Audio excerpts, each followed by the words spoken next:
and then up and down.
And now both together and really pulling the head right back as you reach up with the hands.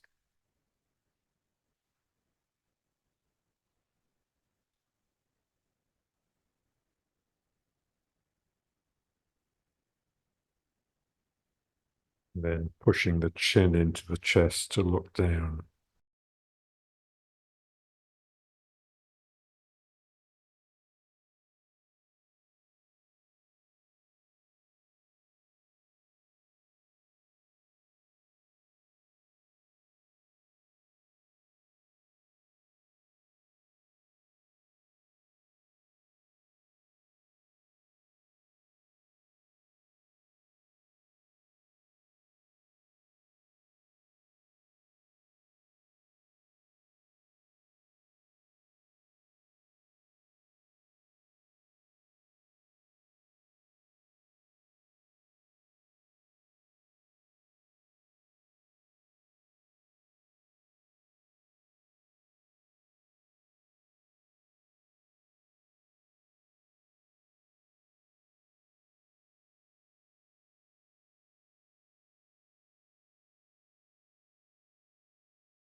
up and out. Turn one hand over to face down and look towards the hand that's facing up. And swap round.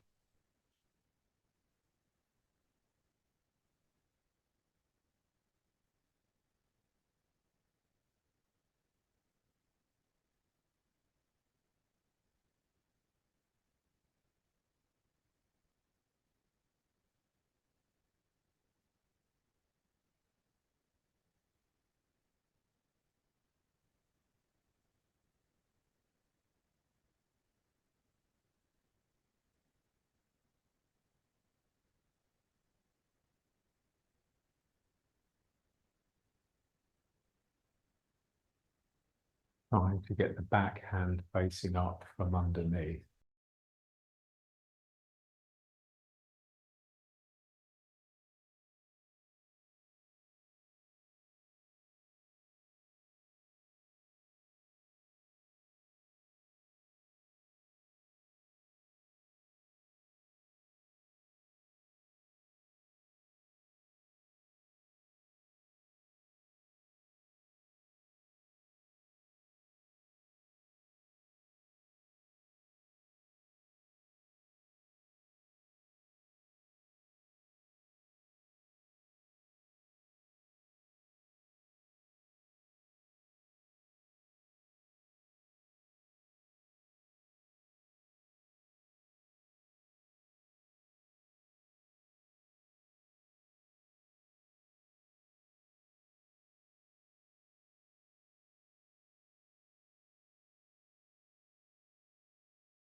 Hands back up and down. And the hands behind the back for a minute.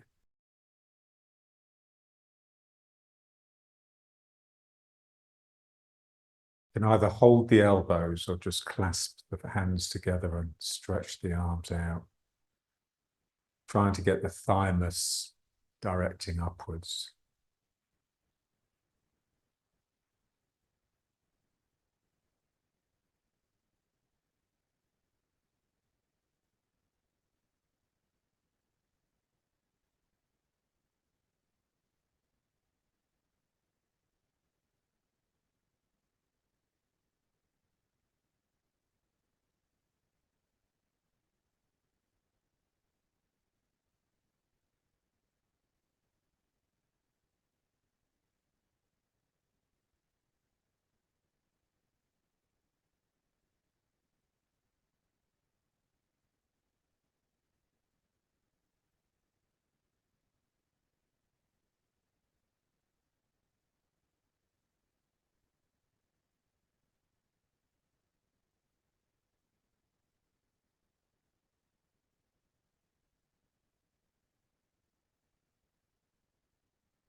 roll the head.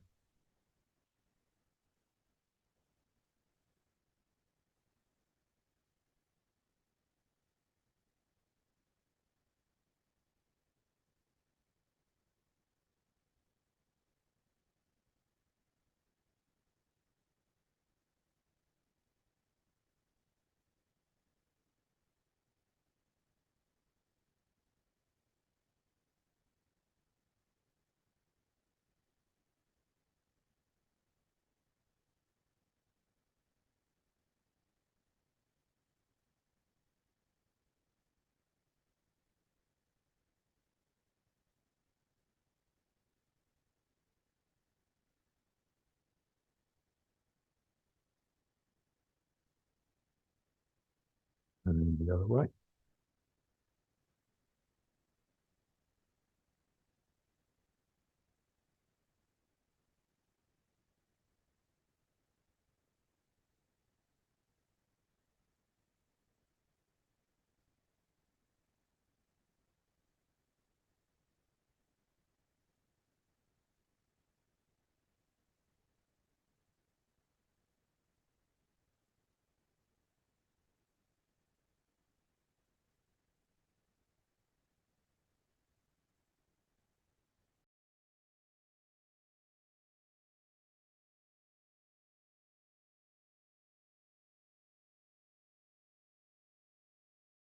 And now the hands out into prayer again.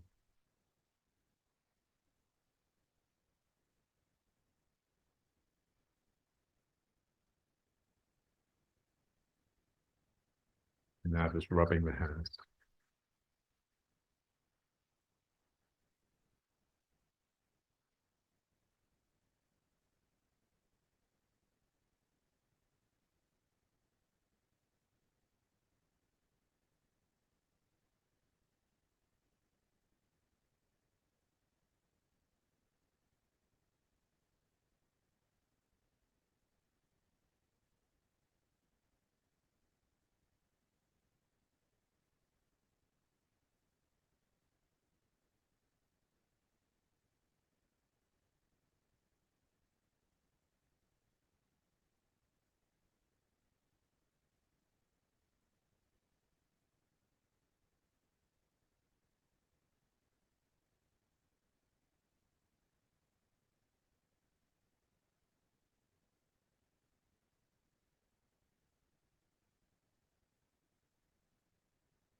And rubbing the knees.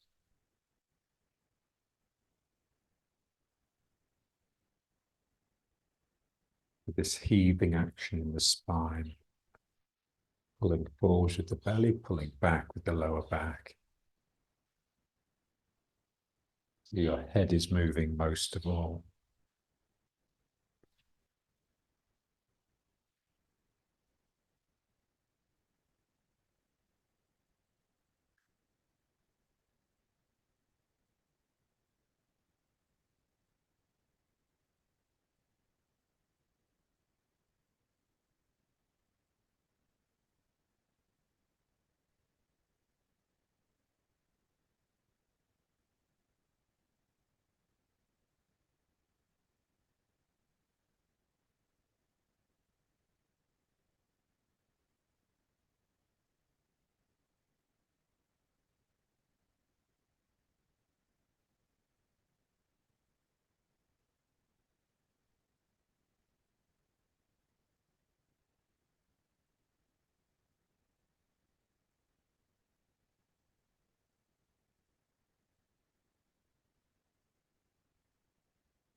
Alternating.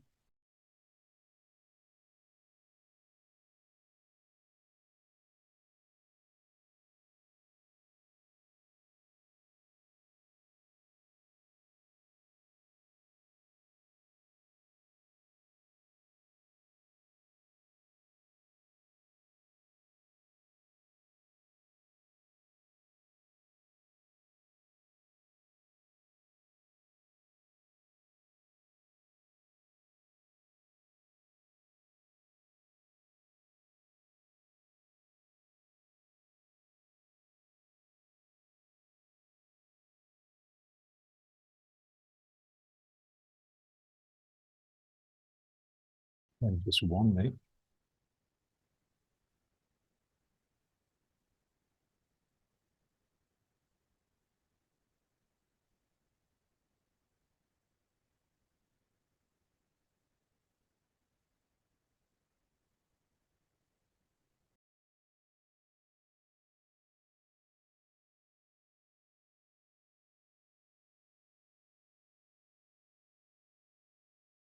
Keep the hands on the knee and incline over the leg. So lead with the chin so you get a sense that your spine is lengthening as you go down.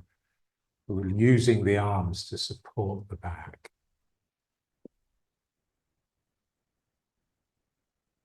And then use the arms to push yourself back up.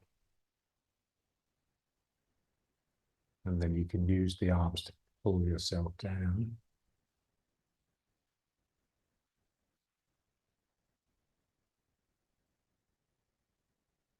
And then push back up.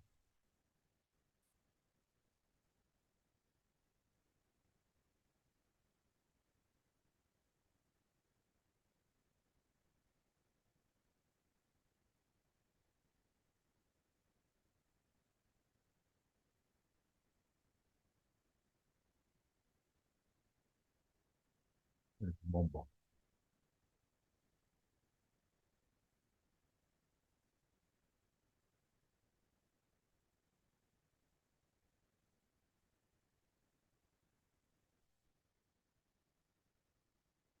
And over to the other knee.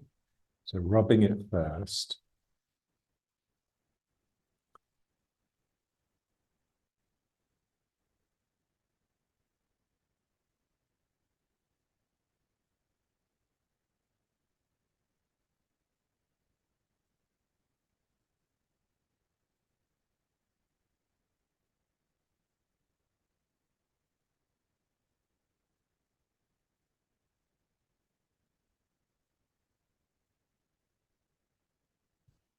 Holding the knee and pulling yourself down, leading with the chin. And then finally, just let yourself fold over the leg. And then use the arms to push up. So really drive down with your hands into the leg and the knee.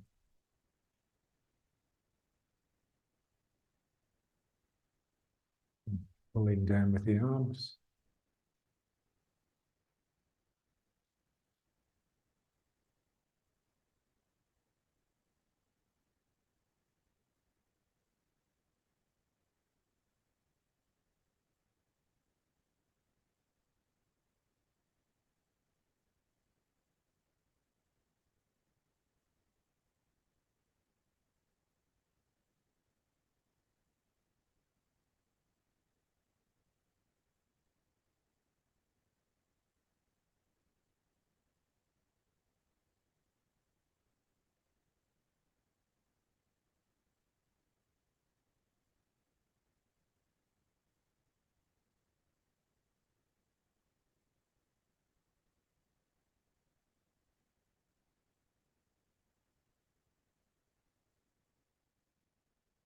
One more. Try and see the movement in your mind before you do it. So I've got this plan sort of going down and then I execute it.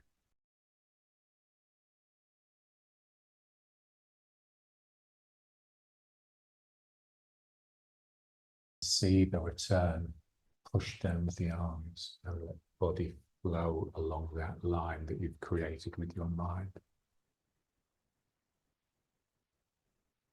Good. And then the hands together again.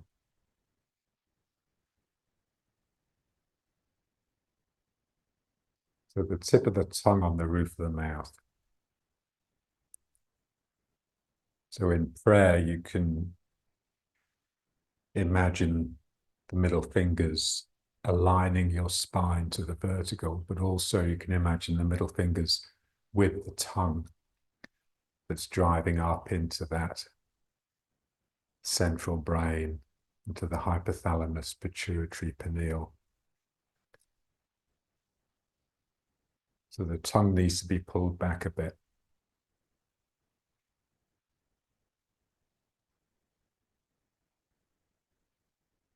When the tongue is on the roof of the mouth, you are rendered mute. You wouldn't be able to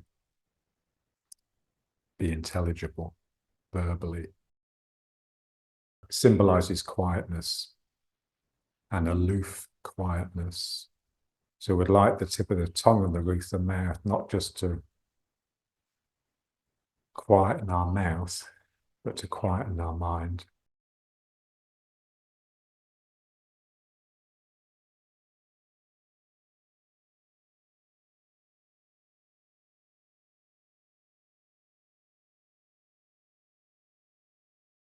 Now feel the eyes.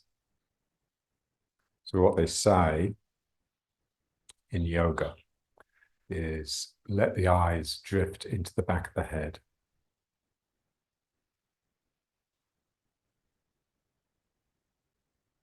So we're always trying to get out of the frontal brain and into the back brain.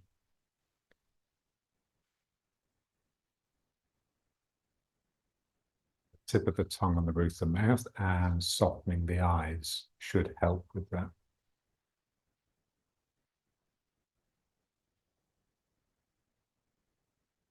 Let's rub the hands again and just do a minute of palming.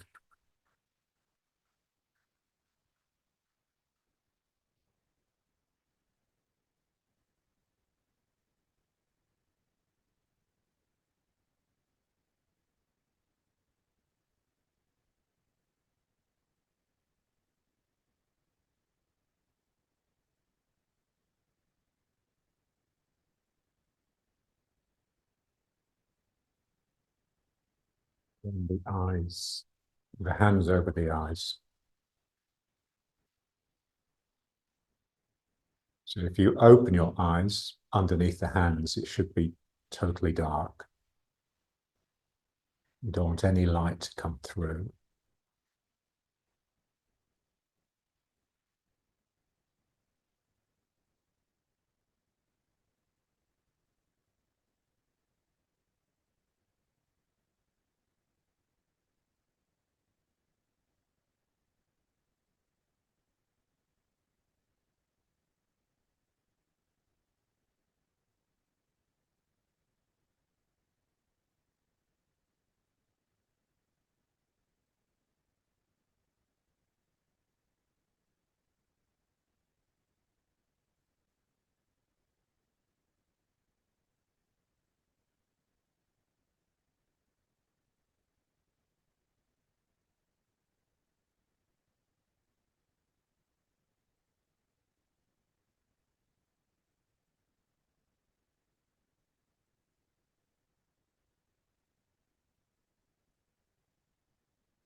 Rub the hands again, and we'll put the hands on the back of the head.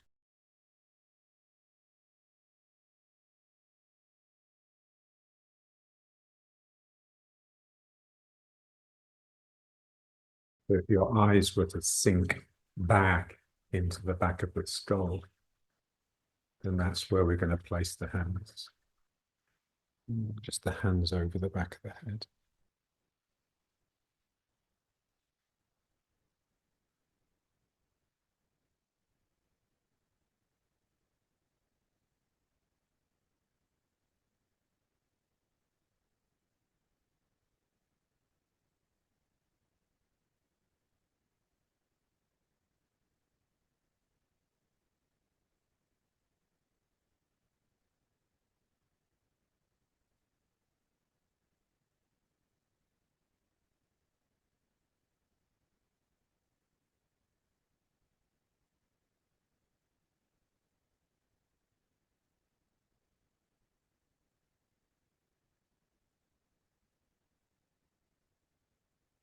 Use the hands to push the head upwards, so stretching the neck.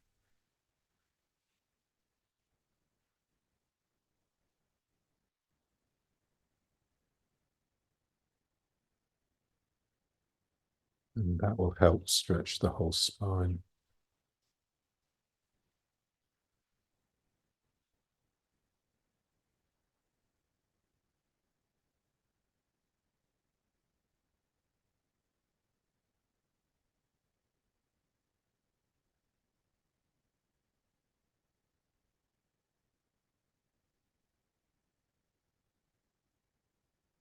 Good.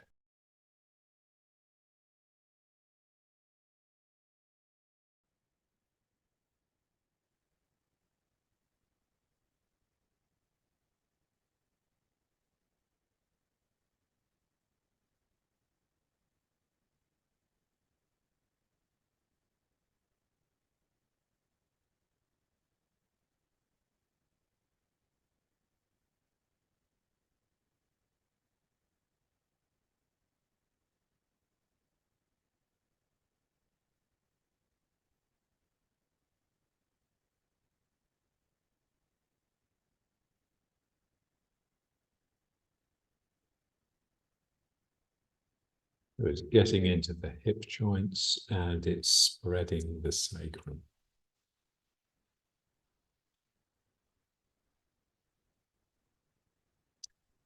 And that sober feeling of being close to the earth, close to the ground.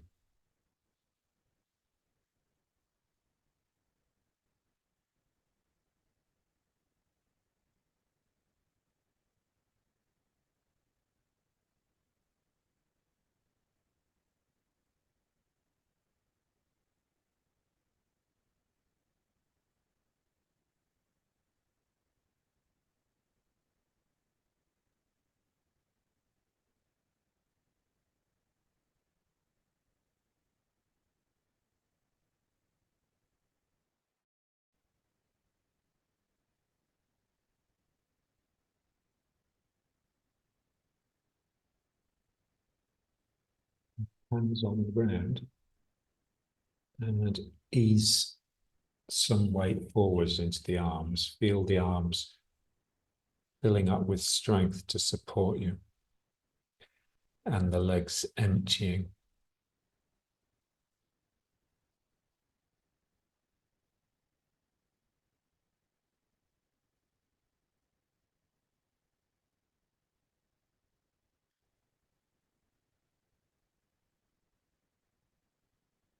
And slowly rock back, in the legs filling and the arms emptying.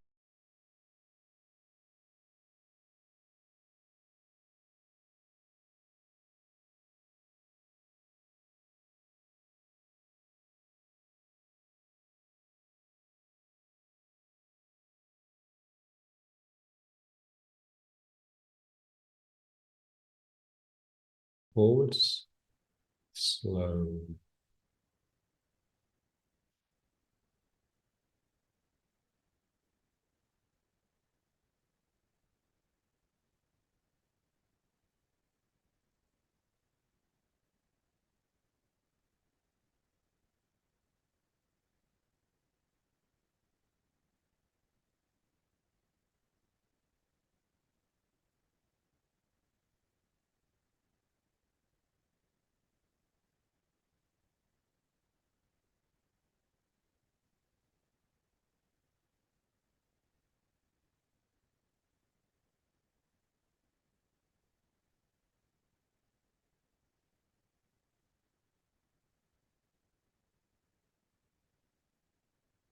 And back.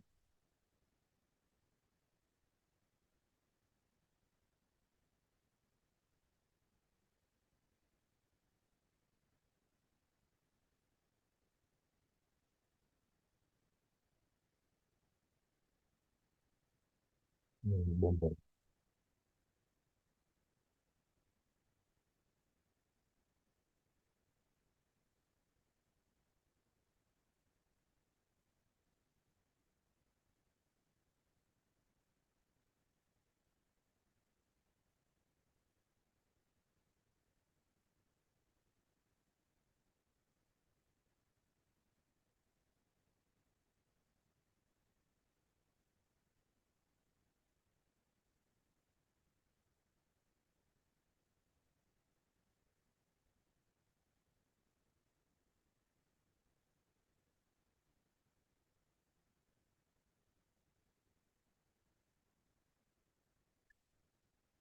and back.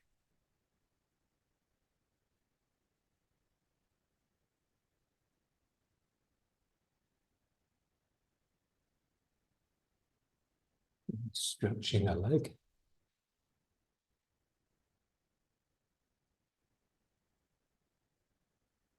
The leg is so straight, it feels like it's beginning to bend backwards.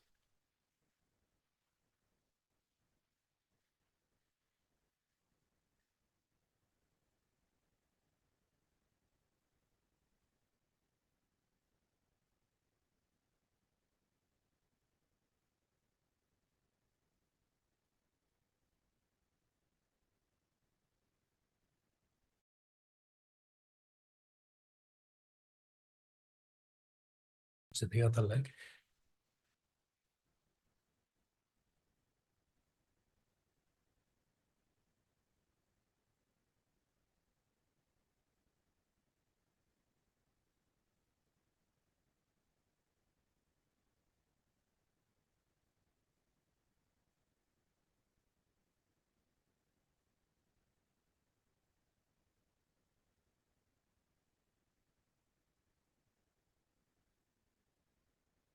Try and spread the toes.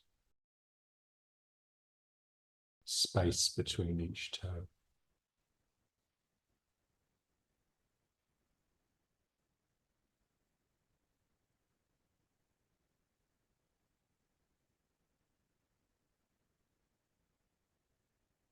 Back.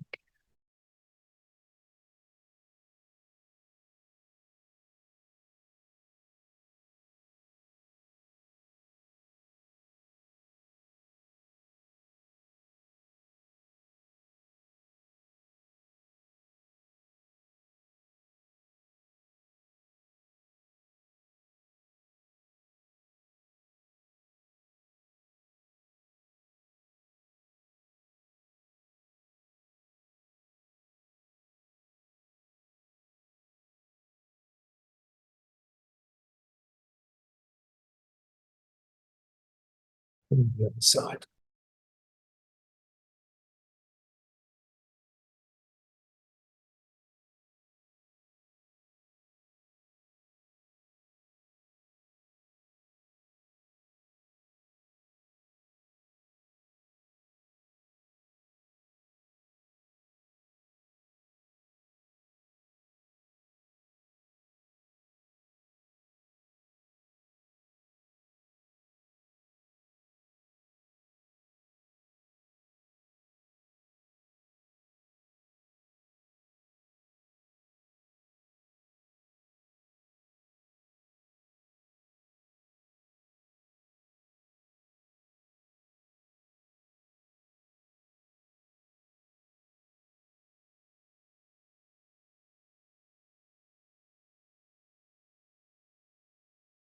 Back to a squat.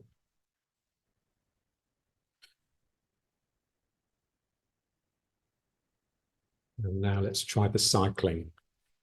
So lying down on the floor, on your back, and cycling with the legs.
the butterfly.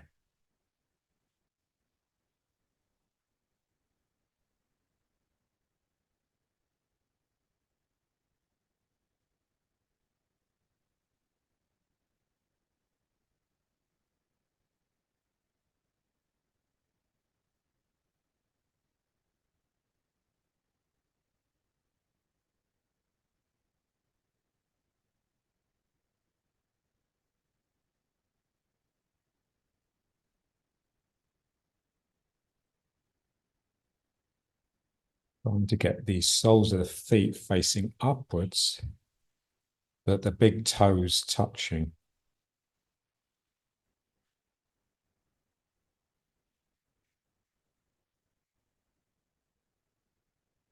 So it's my heels, my outside edges, and my toes that are touching each other. And the middle of the foot is trying to look upwards.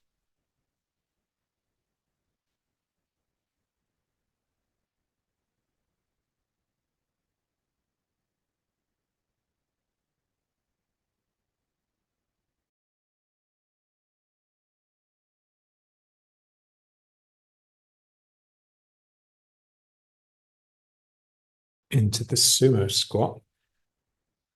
So on the toes, with the vertical back.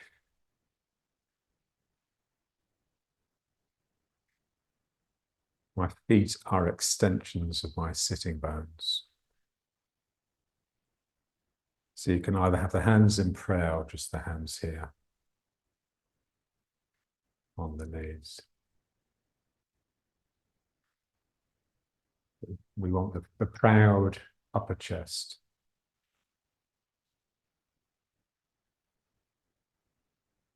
And it's meant to feel wobbly, like you're about to fall.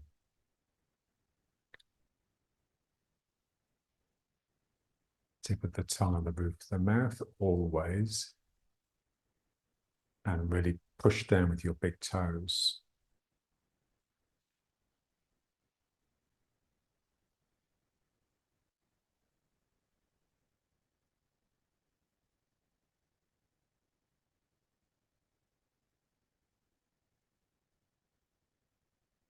And then coming up from here if you can.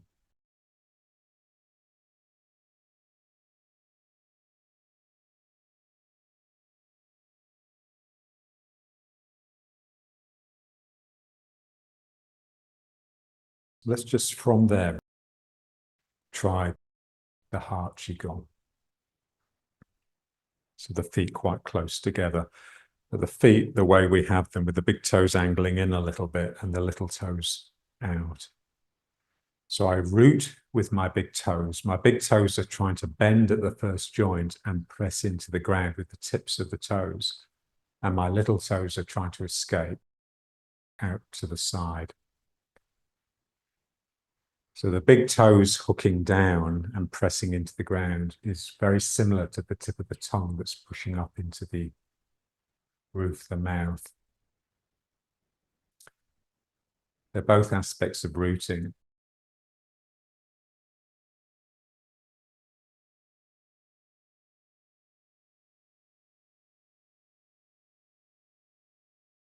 Reaching out, bringing the room in to the heart, and then like a geyser, spraying out of the head.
Just a little bit wider.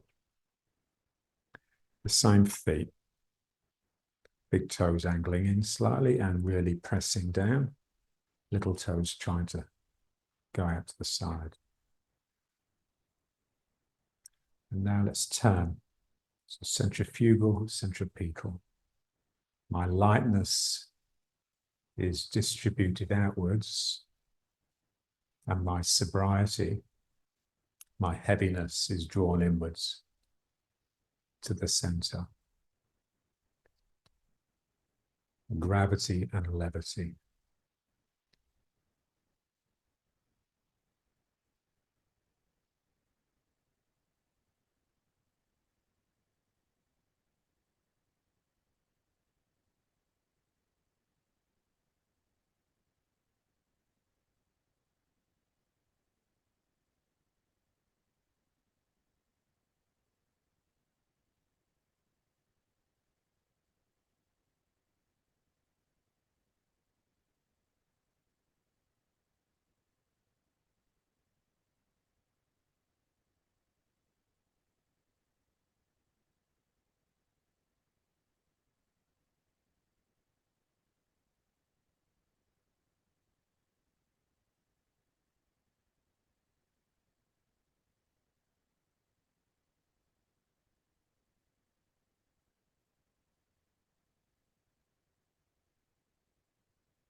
Lose the eyes. Don't look at the room. Just let your eyes blur. You're with the inner eye that's drawing inwards, drawing to the back of the head, down into the dantian.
Second one.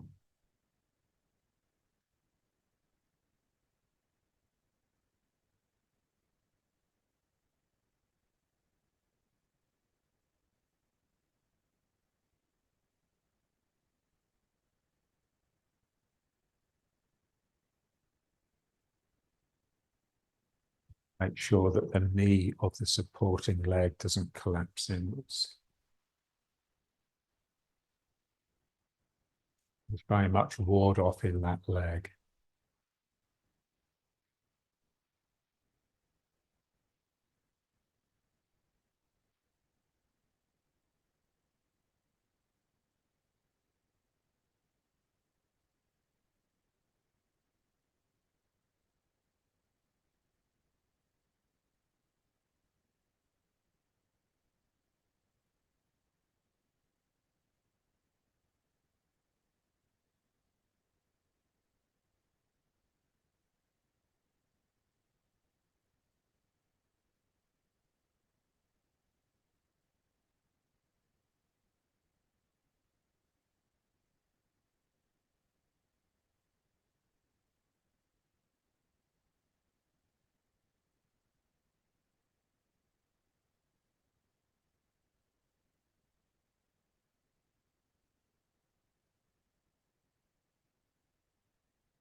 And now riding horse.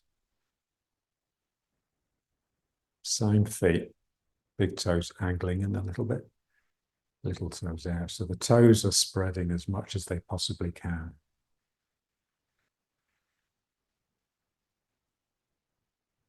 Wearing shoes makes the toes angle in towards each other, which is the opposite of how they should be.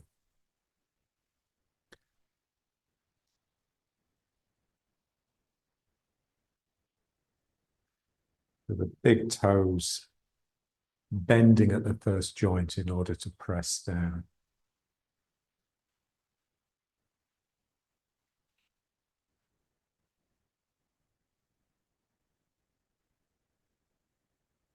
The big toes, that's prominent. And this feeling here, the feeling that the inner thighs are trying to pull apart. Effectively, it's the knees pulling apart, but the feeling is here in this tender part of the thigh. It's trying to open up. So the legs, the thighs are trying to twist like this, and the shins are trying to twist like this.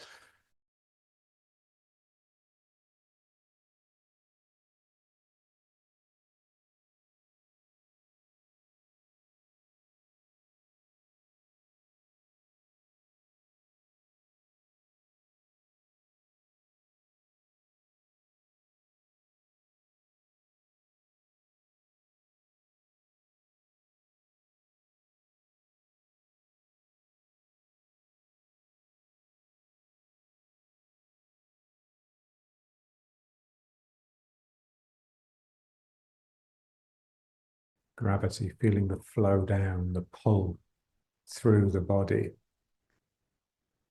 trying to relax all around the sacrum.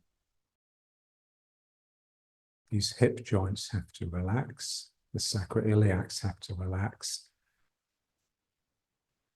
And just a feeling that the sacrum is trying to spread open, it's trying to stretch across.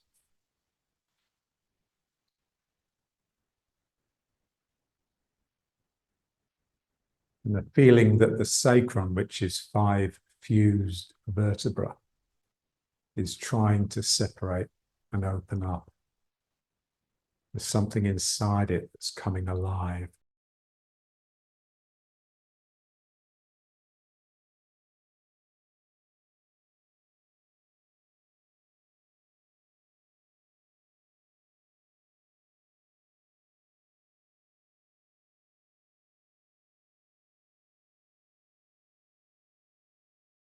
Focusing with the mind, bringing the mind onto something to try and stop it from wandering.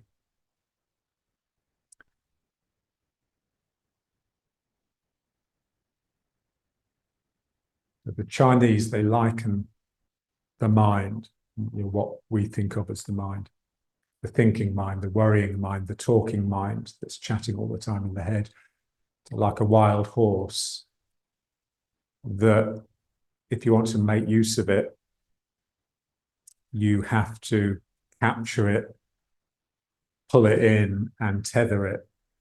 So that's the big toe. The big toe is me rooting my mind. It's not my body. I mean, it's a little part of my body, but really it's bringing my mind down into the ground. And then the mind can't run around and get distracted by childish things, which is what the world has become. It's become like a playground.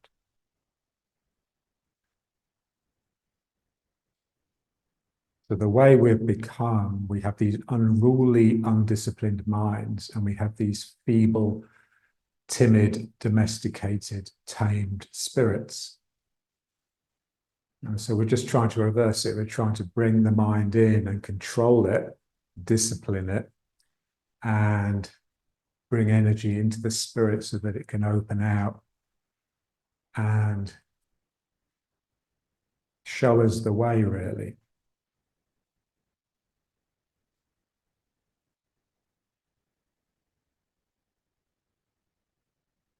But the first thing is disciplining the mind. And that's the thing that most people never even get into, let alone manage and succeed.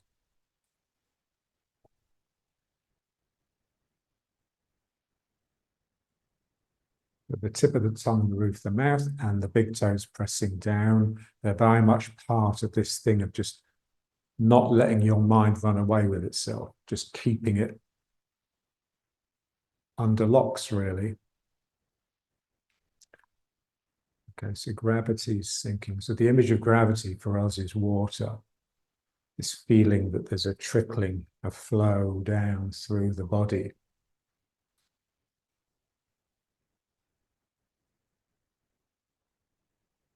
And then our image of the levity is the fire, the flames licking upwards.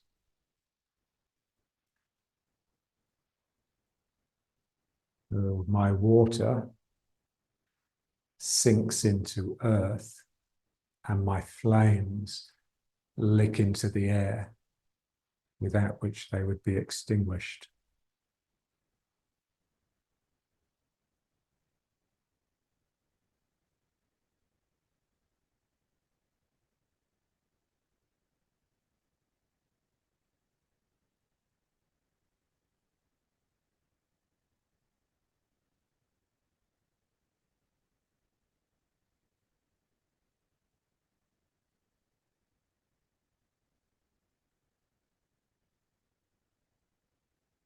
The big toes hooking down helps the sacrum to spread open.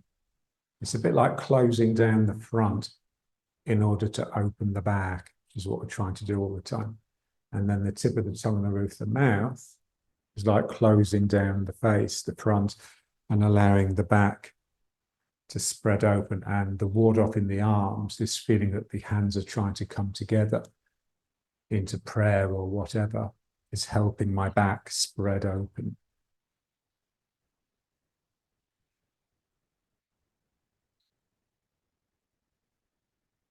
Okay. And now just moving from leg to leg by scooping, this feeling that you're getting behind something and drawing it towards yourself.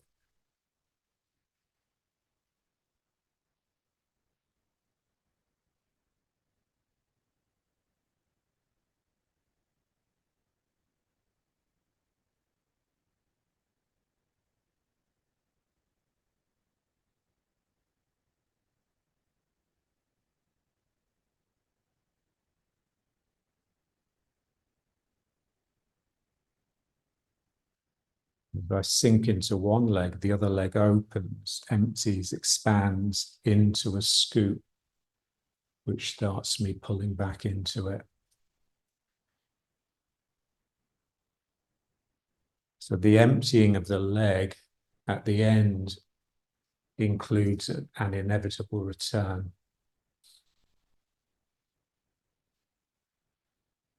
Same with the arm. If you were to reach out, there'd generally be a reason for reaching out. You'd be reaching out to take something.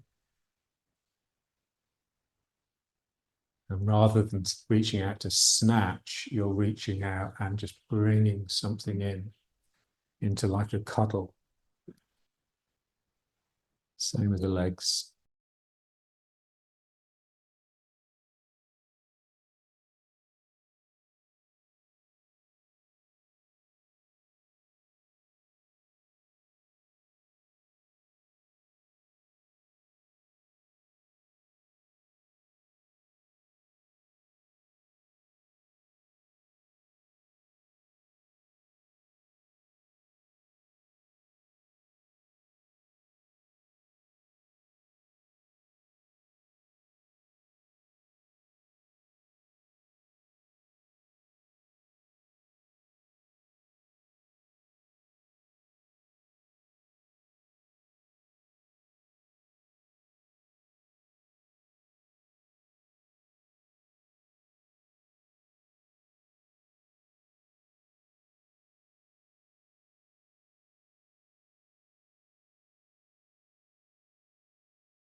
When I'm feeding, my arm is reaching out and bringing something into my mouth. When I'm loving, my arm is reaching out and bringing something into my heart. And when I'm walking, my leg is reaching out and bringing something up into my belly, into my danshan.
Let's try a little bit of the breathing.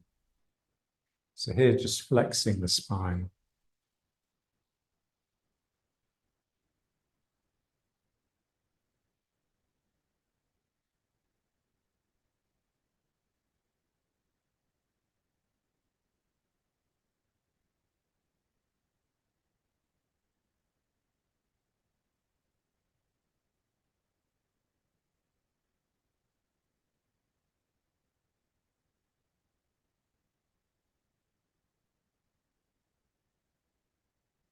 And feel it all as actions of your spirit. So here I'm really opening up, and it's like I'm seeing the world for the first time. And then I just decide to retreat back inside.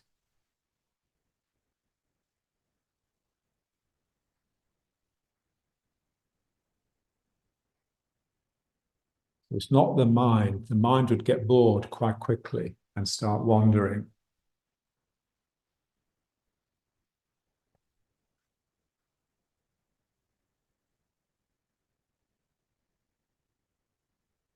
This sense of wonder.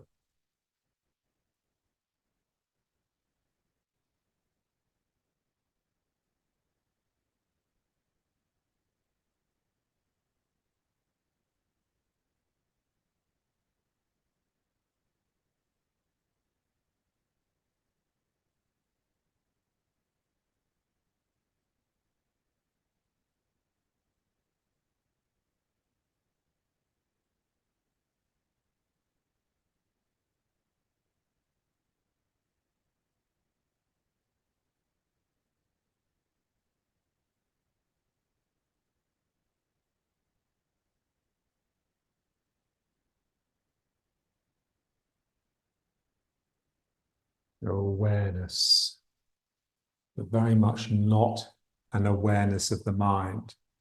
It's an awareness in the spirit. So as I open up, my spirit is reaching out and just touching everything, noticing everything, but without the mind getting into its tricks of naming and judging and recognizing. So this is the sort of awareness we want to get into.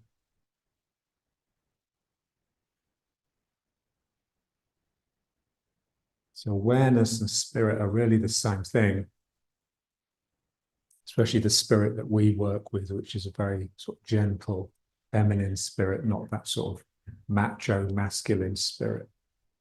which is just a bit too much.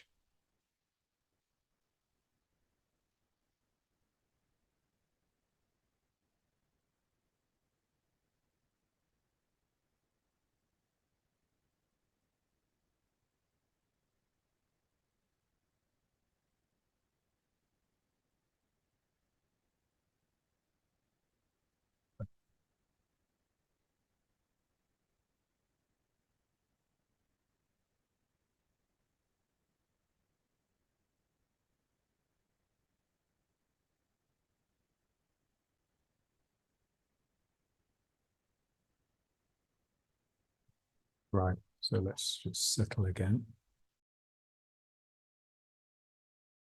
There's always this sort of buoyant springiness in the legs.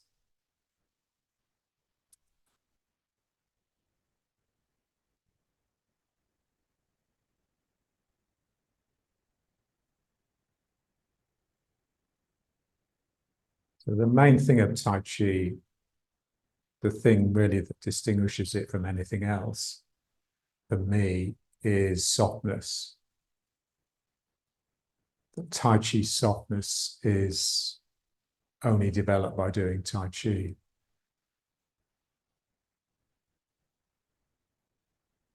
And it's a softness that's very springy. So it's always willing to yield, to give way. But then once the pressure is released, it's always willing to return back, springy, like a trampoline. You step onto the trampoline and it will give. But as soon as you step off the trampoline, it just comes back to this taut skin. That's our softness.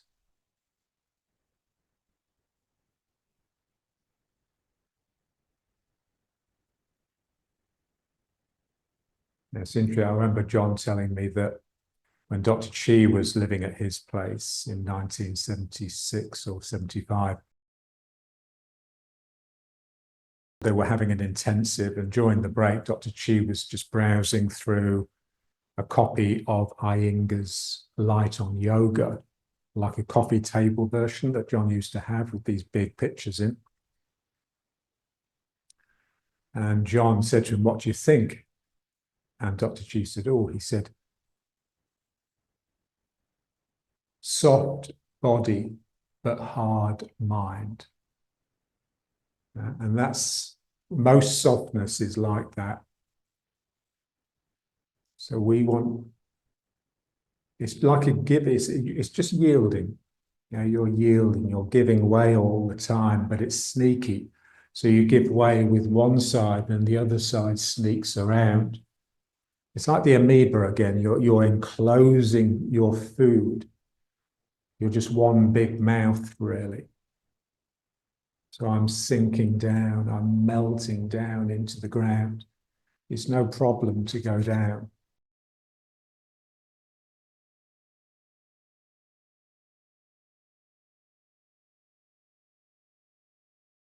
The thing that, beginners find difficult is the pain, the discomfort.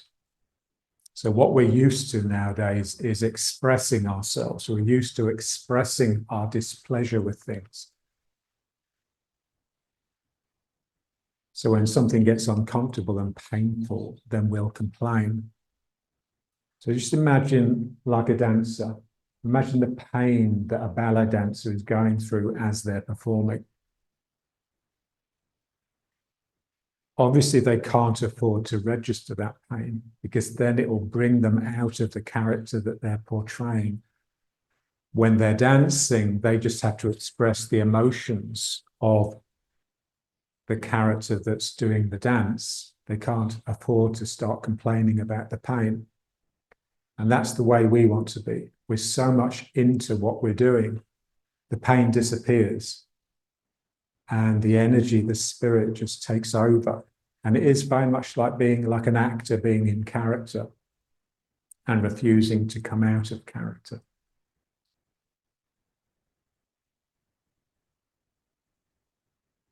Now let's just go down, the one we did last week. So just going down and lifting the beach ball. You don't have to go down very far, but the important thing is not to look down. So keep your eyes on the screen. and just going down. So it shouldn't be any problem. I can just open my knees and my legs can just accept me. And you can really see with this that people only really start having problems when they let the knees collapse in. So here again, it's this feeling in the thighs, the inner thighs. Just imagine you've got two hands there and they're just helping those thighs open.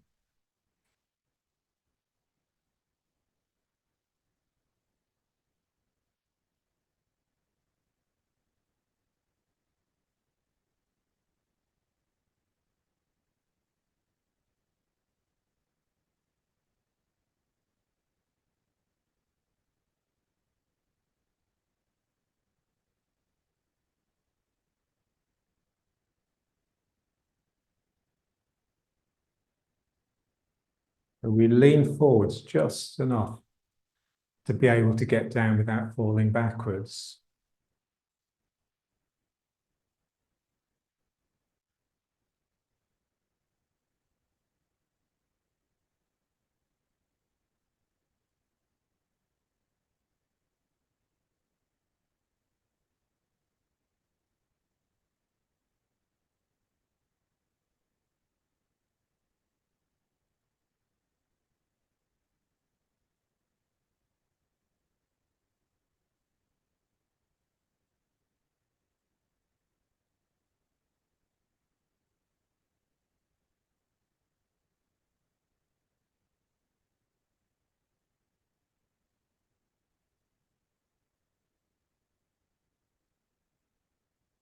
The coming up that's difficult, not just physically, but emotionally, because you're losing the ground. It's like there's something really comforting and friendly about the ground. And when you come up, suddenly it's just you. And it's a bit lonely and fraught.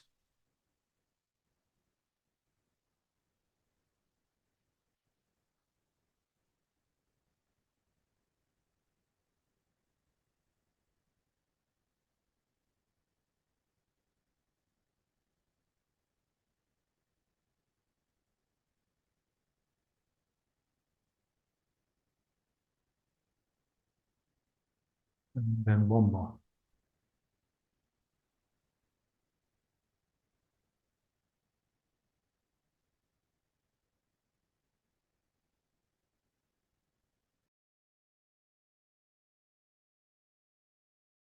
Back into riding horse a moment.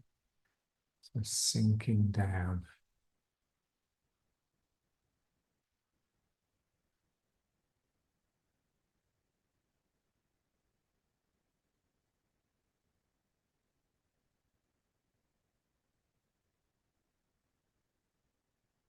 Feel the wings on my shoulder blade extending and following the profile of the arm, but out from the arm. And the same here. You can think of the hip as it joins the sacrum, or you think of the sacroiliac. There's like a plume of energy here that reaches down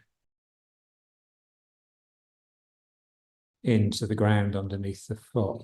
And then the same here. Something's coming out here and something's coming out here. Tip of the tongue on the roof of the mouth and the big toes pressing down. That will just help the mind sort of congeal into stillness inside.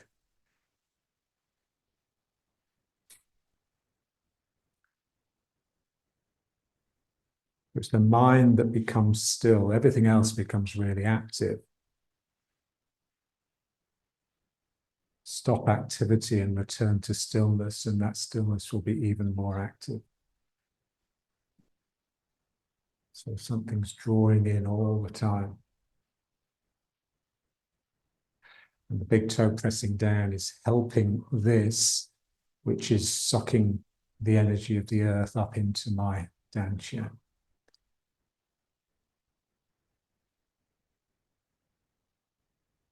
And now let's try backwards and forwards.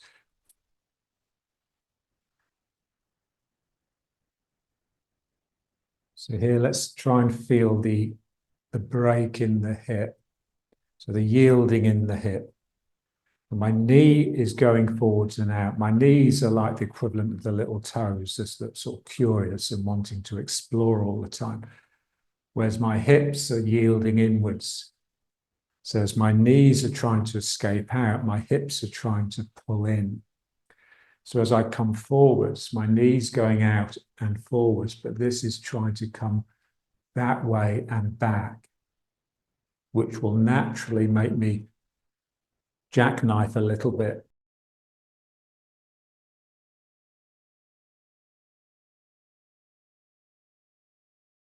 Yielding, softening. It's like the joint is melting, the hip joint.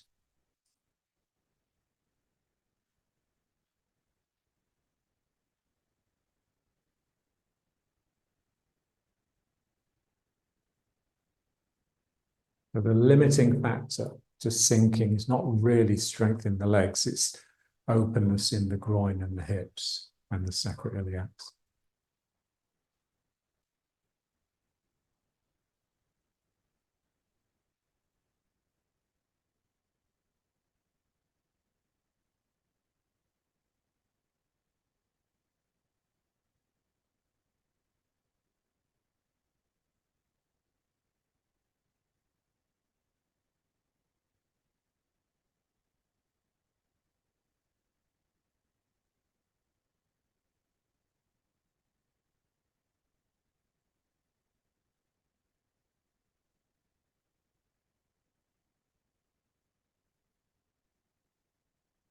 Keep to a yielding mind. You can think of it as the mind that yields and the spirit that attacks. So as I'm coming forwards here, my spirit really is with my knee. It's trying to venture out. And my mind, my yielding mind, is with this joint. So they're both always in evidence.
Stepping up and stepping back with the other foot.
And then back to one of the points.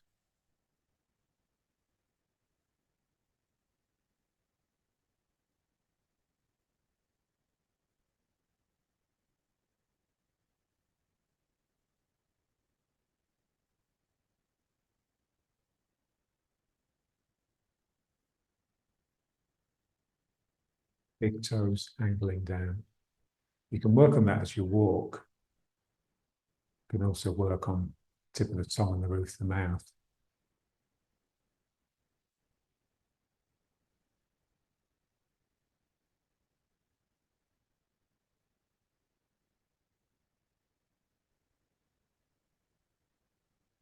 So tip of the tongue and the roof of the mouth. It's a bit like bringing your hands into prayer. As soon as you do it, your mind settles into prayer, into like a quiet communication.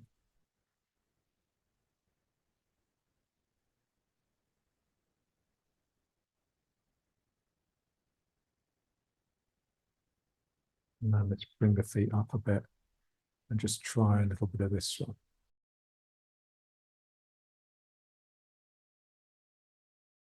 Pumping the feet.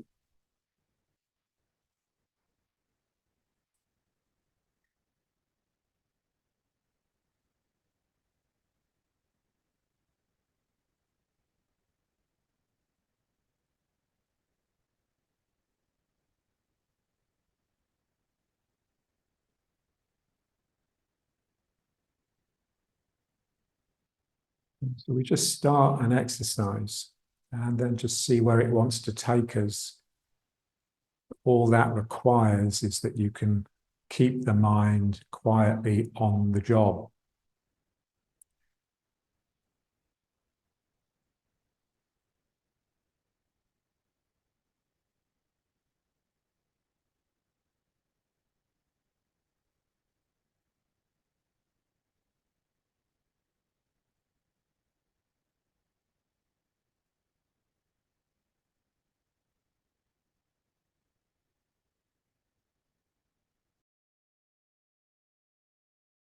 Feel it developing, that springiness in the legs that we need.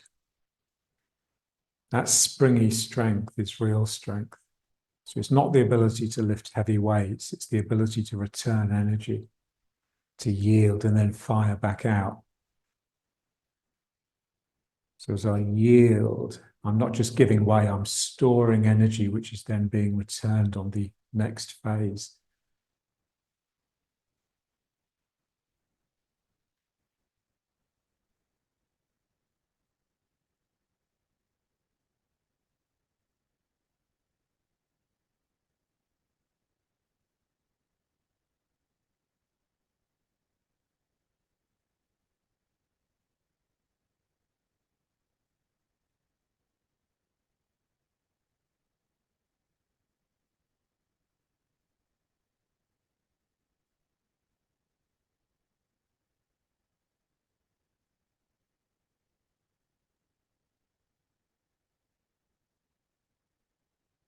Just a little bit wider. And now the figure of eight. And so what we tend to do is trace the figure of eight with the arms. Yeah, so we do this. But what that tends to do is draw the shoulders into it. What I want to try and do is get the hips into it rather than the shoulders. So if I just do the figure of eight with my hands, it's going to be quite small so that I can feel the hip swinging around the figure of eight. So the reason I've got the feet quite close together is so that I can get all of my weight into that foot. So it's my hip that's tracing the loop around the foot.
Same thing, but using it to bring the foot up. So I go around this foot and then this foot can come up.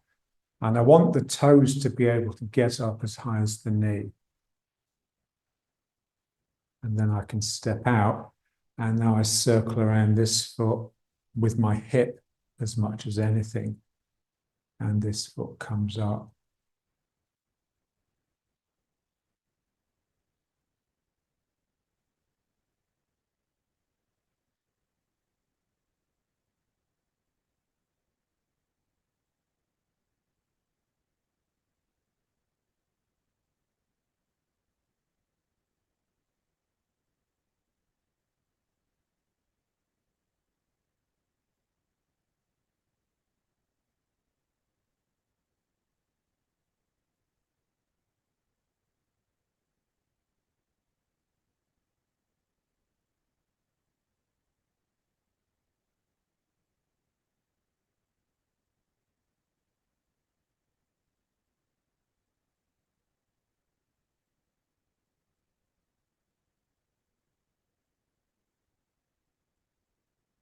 I remember when we were sitting down and we rubbed the knees with the hands, and how readily the hand just takes the shape of the knee, the hand hollows to take the shape of the knee.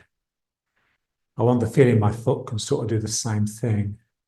So when my foot comes up, I'm trying to get it to hollow so that the toes wrap around the knee the same way that my fingers did.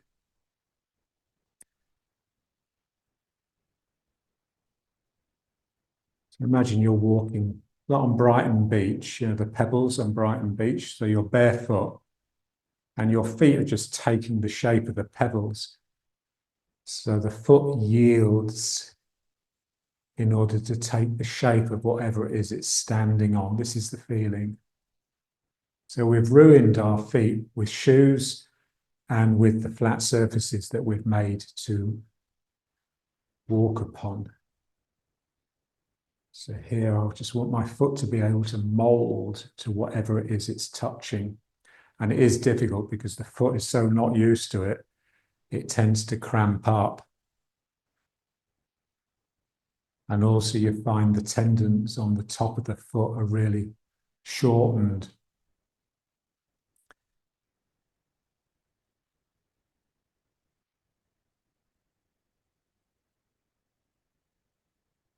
And it's related to the big toe being able to hook down.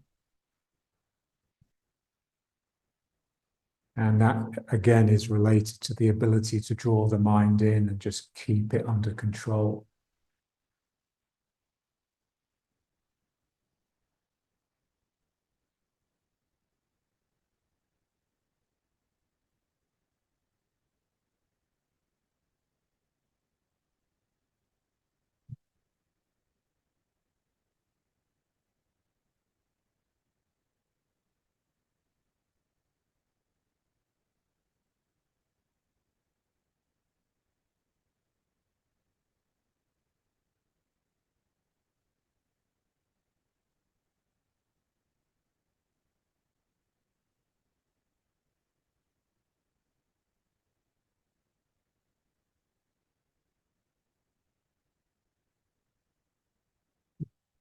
And now let's just lift the foot behind, but holding like the big toe. So just get the foot up, hold the big toe and pull it in. And that'll just help stretch the tendons on top of the big toe and get that first joint bending, and also the knuckle of the toe where it joins the foot.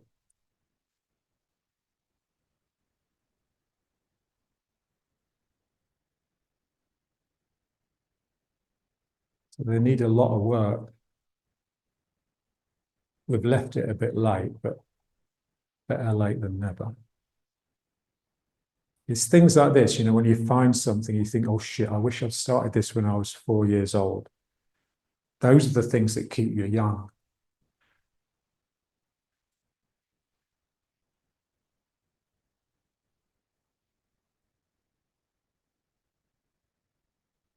I'm trying to bend my big toes.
Okay, now it's finished, so just bring it back to riding horse.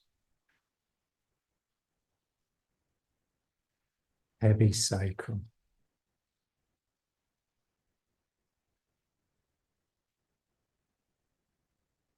And it's like a sacrum made out of ice that's slowly melting, so it's dripping. Drips of water dropping from your tailbone.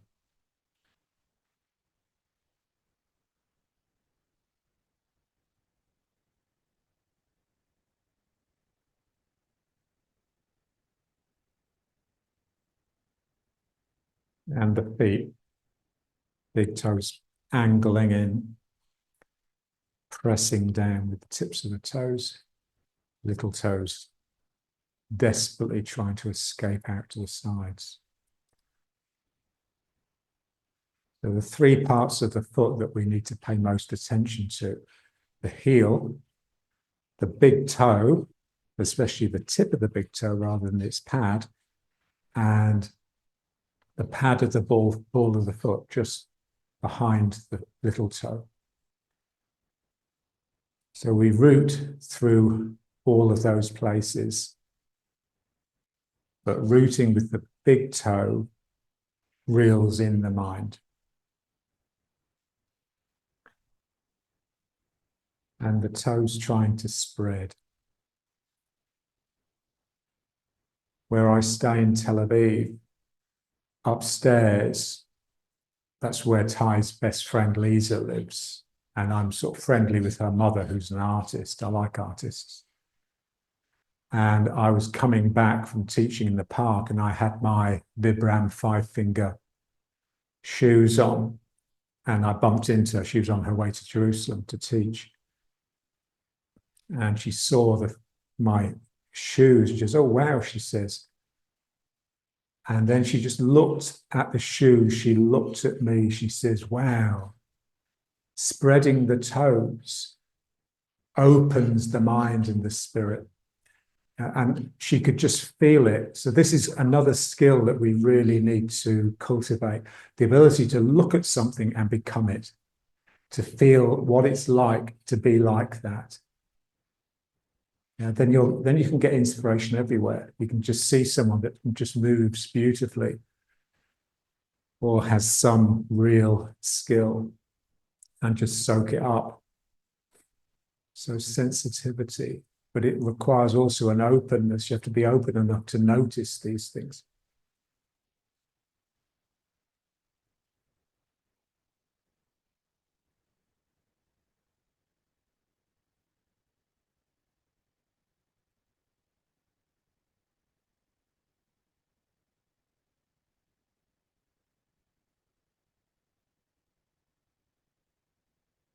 The tongue and the roof of the mouth.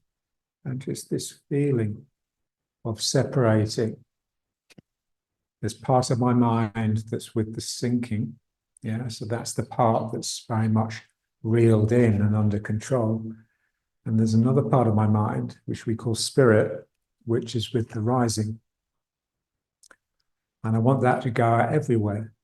And that's my awareness. Yeah, so I want to be aware of things before they become conscious.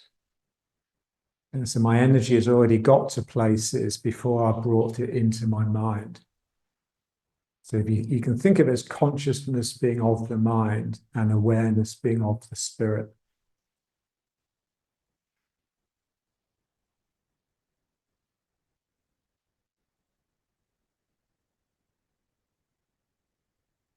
And now let's bring the feet up, but keep the feet the same. So spread toes, big toes pushing down.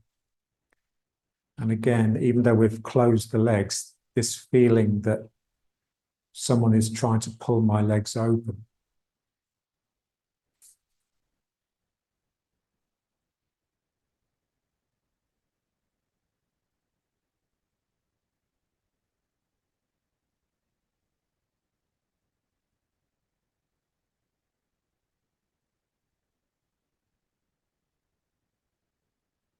My mind is sinking. My mind is yielding. My mind is drawing in and trying to get closer to the ground. And the spirit is trying to spring out. and enter the world. It's the opposite of how we've become. We just have these greedy minds now that are just coming out with plans about what to do. And the spirit is very much not in evidence.